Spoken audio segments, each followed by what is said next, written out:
ಸತ್ಯಕುಲ ಗುರುಮೂರ್ತಿಯವರ ತಂದೆಗಳು ಅದು ಶುರುವಾಗಿದ್ದು ಇಲ್ಲಿವರೆಗೆ ಬಂದು ಬರ್ತಿದೆ. ಆ ತುಲಾಭಾರ ಎಂಥ ತುಲಾಭಾರ ಅಂತಂದ್ರೆ ಅಮರ ನೀತಿ ತುಲಾಭಾರ ಅಮರ ನೀತಿ. ದೊಡ್ಡ ವ್ಯಾಪಾರಿ ಅವ. ಅಮರ ನೀತಿ ಅಂತಂದ್ರೆ ಅವನು ಬಟ್ಟೆ ವ್ಯಾಪಾರಿ ಅವನು ಬೇಡನಿಗೆ ಬೇಡಿದಿತ್ತು ಕೊಡ್ತಕ್ಕಂಥ ಬಟ್ಟೆ ದಾನ ಮಾಡ್ತಕ್ಕಂಥ ಬರೀ ದಾನ ಮಾಡೋದ ಅಂಥವನು ದಾನ ಮಾಡ್ತಾನೆ ಕೈಲಾಸಕ್ಕೆ ಹೋಗಿ ಮುಟ್ಟದಿದ್ದ ಅದನ್ನು ದಾನ ಮಾಡೋದು. ಕೈಲಾಸಕ್ಕೆ ಹೋಗಿ ಮುಟ್ಟಿದಾಗ ಅವಾಗ ಪರಮಾತ್ಮನಿಗೆ ಇದು ಗೊತ್ತಾಗ್ತದೆ. ಪರಮಾತ್ಮನ ಒಬ್ಬ ಜಂಗಮ ರೂಪ ಮುಪ್ಪಾನ ಮುದುಕಾಗಿ ಜಂಗಮ ರೂಪದಲ್ಲಿ ಬಂದು ಒಂದು ಮೂಲೆಯಲ್ಲಿ ಕೊಟ್ಟಿರ್ತಾನೆ. ಒಂದು ಮೂಲೆಯಲ್ಲಿ ಇದನ್ನೆಲ್ಲ ನೋಡ್ತಾನೆ. ಅವರೆಲ್ಲ ಬಂದು ತಗೊಂಡು ಹೋಗೋದು.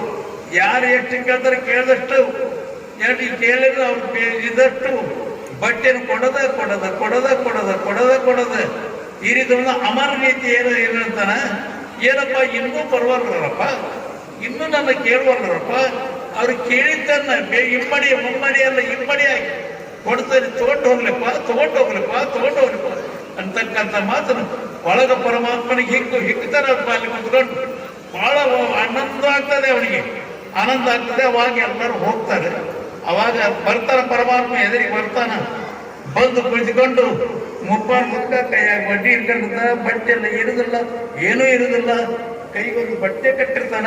ಆ ಬಡಿಗೆ ಆ ಬಡ್ಡಿ ಇದ್ದಾಗ ಏನಪ್ಪ ಏನೇನು ಯಾರು ಏನಿದು? ಓ ನೀನ್ ದಾನ ಮಾಡ್ತಿದಿ, ನಮ್ಮಲ್ಲಿ ಅದಾನ. ನೀನ್ ಹೇಳ್ತೀನಿ ನಿನ್ನ 2ರಷ್ಟು ಮಾಡ್ತಾನೆ, ನಿನ್ನ 10ರಷ್ಟು ಮಾಡ್ತಾನೆ. ನೀ ಯಾ ದಾನ ಕೊಡ್ತೀಯ ಹೀಯಾಳ್ತಾನೆ. ಬೇಕಂತ ಮನಸ್ಸಿನ ಒಳಗೆ ಆನಂದ ಬೇಕಂದ್ರೆ ಹೀಯಾಳಿಸ್ತಾನ. ಹೀಯಾಳಿಸಿದ್ರು ಕೂಡ ಅದಪ್ಪ ನಿನಗೇನ್ ಬೇಕು ಎಷ್ಟು ಏನ್ ಕೊಟ್ಟು ಹೋಗತ್ತ ಅಂತಂದಾಗ ಏನು ನೀನು ಬೇಡಿದ್ದು ಕೊಡ್ತಂತ ಬೇಡದಾಗ ಕೊಡ್ತಾನೆ. ಇಲ್ಲ ನಾನು ಬೇಕಿಲ್ಲ, ನಾನು ಇಲ್ಲಿ ನನ್ನ ಭಕ್ತರು ಅಪೇಕ್ಷೆ ಕೊಟ್ಟಾರ, ನಾನು ಅಲ್ಲಿ ಹೋಗಿ ಬರ್ಬೇಕಾಗಿದೆ.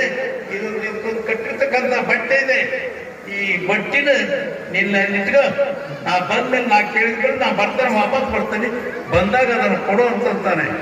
ಅಂತಂದಾಗ ಆಯ್ತು ಅಂತ ಹೇಳಿದಾಗ ಅದನ್ನು ತೆಗೆದಿಟ್ಕೊಂಡು, ಇದು ಬಟ್ಟಿ ಬೇಡಿದ ಇಷ್ಟಾರ್ಥ ಕೊಡ್ತಕ್ಕಂಥ ಬಟ್ಟೆ, ನಮ್ಮ ಭಕ್ತರು ಕೊಟ್ಟಿರ್ತಕ್ಕಂಥ ಬಟ್ಟೆ. ಈ ಬಟ್ಟಿನ ಎಲ್ಲಿ ಹಿಡ್ಕೊಡುದು, ತಾತ್ಸರ ಮಾಡ್ಕೊಡುದು, ಅಲಕ್ಷ್ಯ ಮಾಡ್ಕೊಡುದು, ಸರಿಗಾ ಇಟ್ಕ ಅಂತ ಇದು ಮಾಡಿದಾಗ ಅವಾಗ ಅವನು ಅದು ಇಟ್ಟಿದಾನ. ಪರಮಾತ್ಮ ಅವನ ತೆಗೆದು ಇವನು ಇಟ್ಟಿರ್ತಾನ. ಅವನ ಅದೊಂದು ಆ ಬಟ್ಟೆ ಕಣ್ಣಿ ಕಾಲಾಗಿ ಅವಾಗ ಪರಮಾತ್ಮ ಬರ್ತಾನ. ಏನಪ್ಪ ನಾನು ಬಟ್ಟೆ ಕೊಡೋದು, ಬಟ್ಟೆ ಕೊಟ್ಟು ನಾನು ಇಟ್ಟಿದ್ದು ಹುಡ್ತಾರ ಬಟ್ಟೆನೇ ಇಲ್ಲ, ಬಟ್ಟೆ ಇಲ್ಲೇ ಇಲ್ಲ. ಎಲ್ಲ ಹುಡುಕಿತ್ತಾಗ್ತಾನೆ, ಎಲ್ಲ ಇದು ಮಾಡ್ತಾನೆ, ಎಲ್ಲರೂ ಮಾಡ್ತಾನೆ. ಓಹೋ ಅದು ಬೇಡಿದ ಇಷ್ಟಾರ್ಥ ಕೊಡ್ತಕ್ಕಂಥ ಬಟ್ಟೆ ನೀನು ಬೇಕಂತ ಮುಟ್ಟಿಟ್ಕಟ್ಟಿಯ, ನನಗೆ ಕೊಡು ಬಟ್ಟೆ, ನನ್ನ ಬಟ್ಟೆನ ಕೊಡ್ತೇ ಇಲ್ಲ.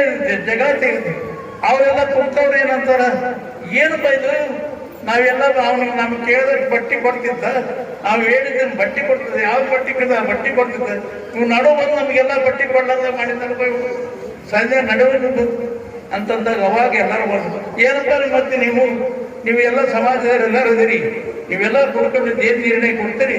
ನನ್ನ ಬಟ್ಟೆಗೆ ನನಗಿಂತ ತುಂಡು ಬಟ್ಟಿದೆ, ಈ ಬಟ್ಟೆಗೆ ನನ್ನ ಮತ್ತೆ ಅದ್ರ ತೂಕವನ್ನ ಬಟ್ಟೆ ಕೊಟ್ಕೊಂಡು ತಾಕ ತಗೊಂಡು ಹೋಗ್ತಾನೆ.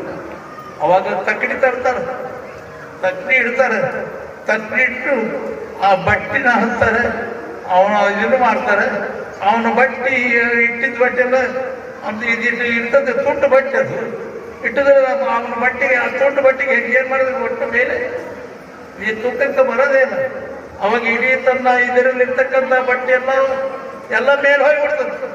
ಹೋದಾಗ ಮತ್ತಿನ್ನೇನಪ್ಪ ಇದೆಲ್ಲ ಹೋಗ್ತಾವ, ತನ್ನ ಆಸ್ತಿಯನ್ನ ಎಲ್ಲ ಹೋಗ್ತಾನೆ, ಎಲ್ಲ ತನ್ನ ಇದನ್ನೆಲ್ಲ ಇಡ್ತಾನ, ಇಟ್ಟುಕೊಳ್ಳಿ ಇದೆಲ್ಲ ಆಗೋದಲ್ಲ. ಅವಾಗ ಸ್ವಲ್ಪ ಹೊತ್ತು ತನ್ನ ಮಕ್ಕಳ ತರ ತನ್ನ ಮಕ್ಕಳು ಕೊಡ್ತಾನೆ, ತನ್ನ ಹೆಂಡ್ರ ತರ ತನ್ನ ಹೆಂಡ್ರು ಕೊಡ್ತಾನೆ. ಸ್ವಲ್ಪ ನೀರು ಹೇಳ್ತದೆ, ಓಹೋ ಇನ್ನು ಇದಾಗ್ತದೆ ಮಾತ್ರ ನನ್ನ ಕೂತರ ಮಾತು ಅಮನ ರೀತಿ ಅವಾಗ ಏನ್ ಮಾಡ್ತಾನೆ, ಅದ್ರಾಗ ಕುತ್ಕೊಂಡೆ ಭಕ್ತ ಎರಡು ಸುಮಾಗಿ ಆಗ್ತವೆ. ಅವಾಗ ಭಕ್ತ ಸಜ್ಜಂಗಮ ಸಮ ಅಂತಕ್ಕಂಥದ್ದನ್ನು ಪರಮಾತ್ಮ ತೋರಿಸ್ಕೊಡ್ತಾರೆ ಅಂತಕ್ಕಂಥ ಈ ತುಲಾಭಾರ ತುಲಾಭಾರ ಭಕ್ತ ಇದು ಭಕ್ತ ಜಂಗಮ ಸಮ ಬರ್ತಕ್ಕಂಥ ಅಂತ ತುಲಾಭಾರ ಸೇವೆಯನ್ನ ನಮ್ಮ ಈ ಗ್ರಾಮದವರು ಮಾಡಿದ್ರಿ. ಆ ಪರಮಾತ್ಮನ ಸೇವೆ ಮಾಡತಕ್ಕಂಥ ತುಲಾಭಾರ ಜಂಗಮ ಸೇವೆ ಅದು. ಅಂತದನ್ನ ನೀವು ಮಾಡಿ ಸ್ವಾಮಿಗೆ ಕೃಪಾ ಪಾತ್ರರಾಗಿರಿ.